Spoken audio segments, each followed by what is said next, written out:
नमस्कार, मैं हूं मिताली गुप्ता और आप देख रहे हैं अमृत विचार। बरेली पुलिस ने एक ऐसे साइबर ठगी नेटवर्क का पर्दाफाश किया है जिसका नेटवर्क चाइना तक फैला था। इस इंटरनेशनल कनेक्शन वाले गिरोह का सच जानकर पुलिस तक हैरान रह गई। चाइना तक फैले साइबर ठगी के मकर जाल में एक होम्योपैथिक डॉक्टर भी शामिल है।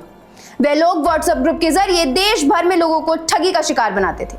फिलहाल पुलिस ने होम्योपैथिक डॉक्टर समेत 5 लोग को गिरफ्तार किया है। सीओ हाईवे शिवम आशुतोष जब इन पर साइबर ठगी के पर्दे खोलने शुरू की तो हर कोई हैरान रह गया।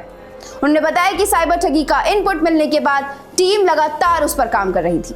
पुलिस ने मुखबिर की सूचना पर कृष्णा कॉलोनी रोड पर खड़ी एक संदिग्ध कार को घेरकर 5 लोग को हिरासत में ले लिया।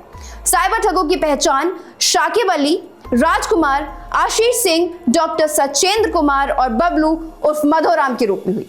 उनसे पूछताछ में पता लगा कि वह साइबर ठगी के मामले से जुड़े हैं। आरोपियों के पास मिले लैपटॉप के जरिए करोड़ों रुपए का ट्रांजैक्शन किया जाता था। एक क्लिक में वह 22 खातों से सैकड़ों खातों में रुपए पहुंचा देते थे, जिसके बाद उन रुपयों को आसानी से निकाल लिया जाता था।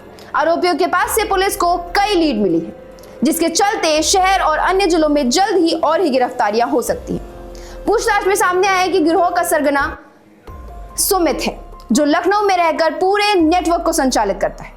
वे व्हाट्सएप ग्रुप के जरिए सदस्यों को जोड़कर चीन के साइबर अपराधियों से संपर्क में था। वहीं से एपीके फाइल, गेमिंग ऐप और ठगी से जुड़ा सारा डेटा उपलब्ध कराया जाता था। पुलिस उसे गिरफ्तार करती इससे पहले उसे भनक लग गई, जिसके चलते वह फरार हो गया। देखिए, श्रीमान वरिष्ठ पुलिस अधीक्षक महोदय द्वारा चलाए जा रहे अपराध और अपराधियों के विरुद्ध अभियान में और प्राथमिकता के साथ साइबर फ्रॉड के विरुद्ध जो अभियान चल रहा है, इसके अंतर्गत थाना कैंट जनपद बरेली को एक अंतर्राज्यीय एक बड़ा साइबर गैंग को पकड़ने में सफलता मिली है।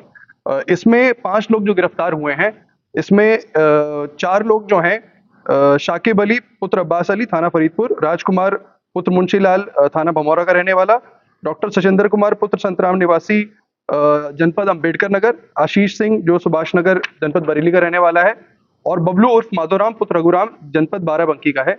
ये पांचों एक गैंग के रूप में कई साइबर फ्रॉड द्वारा किए गए जो अर्जित इनके पास धनराशि है, इनको विभिन्न खातों में ट्रांसफर करके बेनिफिशियरी अकाउंट्स ऐड करके इनको कैश के द्वारा एटीएम और अन्य माध्यमों से निकाला जा रहा था। अगर इनके मोडस ऑपरेंडी की बात करें तो इसमें 4 लेवल्स इन्होंने बना रखे थे, जिसमें पहला लेवल जो था वो एक ऑपरेटर का होता है।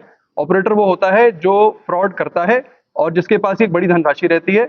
दूसरे लेवल पे ये जो मीडिएटर के तौर पे काम करते हैं, जिसमें से हमारे द्वारा पकड़े गए लोगों में से 3 ऐसे थे जो मीडिएटर का काम करते थे। मीडिएटर का काम होता था कि फर्जी बैंक खाते खुलवाना और खासकर ऐसे बैंक खाते जिनमें बड़ी धनराशि जो कॉर्पोरेट अकाउंट के तौर पे जैसे ट्रस्ट या एनजीओ का अकाउंट, जिनमें बड़ी धनराशि डाली जा सके, और फिर कुछ बेनिफिशियरी अकाउंट्स जो मॉडरेटर के पास होते थे उसके अकाउंट से लिंक होते थे। ये बेनिफिशियरी अकाउंट में ये पैसे ट्रांसफर कर दिए जाते थे। इसमें जो विशेष चीज बताने वाली है वो ये है कि इनके द्वारा एक एपीके का इस्तेमाल किया जाता था, जिसका नाम है एसएमएस लिसनर। इसका क्या फायदा होता था कि मॉडरेटर का जो बैंक अकाउंट था उसके फोन पे उसके नंबर से इस एपीके को डाउनलोड करके इंस्टॉल किया जाता था, जिसके माध्यम से बहुत ही कम समय में जो फ्रॉड के पैसे इनके अकाउंट में आते थे वो मल्टीपल बेनिफिशियरी अकाउंट में पहुंच जाते थे। जब पुलिस टीम द्वारा इन्हें गिरफ्तार किया गया, ये अपनी एक गाड़ी में बैठकर ऐसे ही एक साइबर फ्रॉड को अंजाम देने में की कोशिश कर रहे थे और इसी दौरान इनके कब्जे से काफी चीजें बरामद हुई हैं, जिसमें कि एक लैपटॉप जो चालू अवस्था में था जिसपे ये साइबर फ्रॉड कर रहे थे, जिसपे मॉडरेटर का बैंक अकाउंट खुला हुआ था और वो बेनिफिशियरी अकाउंट लिंक किए जा रहे थे। और इसके साथ इनके 7 अदद मोबाइल फोन बरामद हुए हैं, जिनमें से कुछ फोन्स में ये एसएमएस लिसनर नाम का एपीके डाउनलोडेड है और चल रहा था। 3 चेकबुक जो विभिन्न खातों की थी, संभवतः जिनके द्वारा पैसे निकाले जाने थे। एक मोहर ट्रस्ट के नाम की जो डॉक्टर सचिंदर हैं, ये इनकी ही ट्रस्ट थी जिसके नाम की एक मोहर है। 11 अदद आईडी, डेबिट कार्ड और क्रेडिट कार्ड। एक स्कॉर्पियो कार जिसमें कि ये अपराध कारित करने का प्रयास कर रहे थे। ट्रस्ट व बैंक खातों से संबंधित कुछ दस्तावेज। ये अपनी सुरक्षा के लिए कुछ अवैध तमंचे भी रखते थे और इसी के क्रम में 2 अदद अवैध तमंचे, 315 बोर, 4 जिंदा कारतूस बरामद हुए हैं और इनके साथ में कुछ नगद धनराशि भी बरामद हुई है।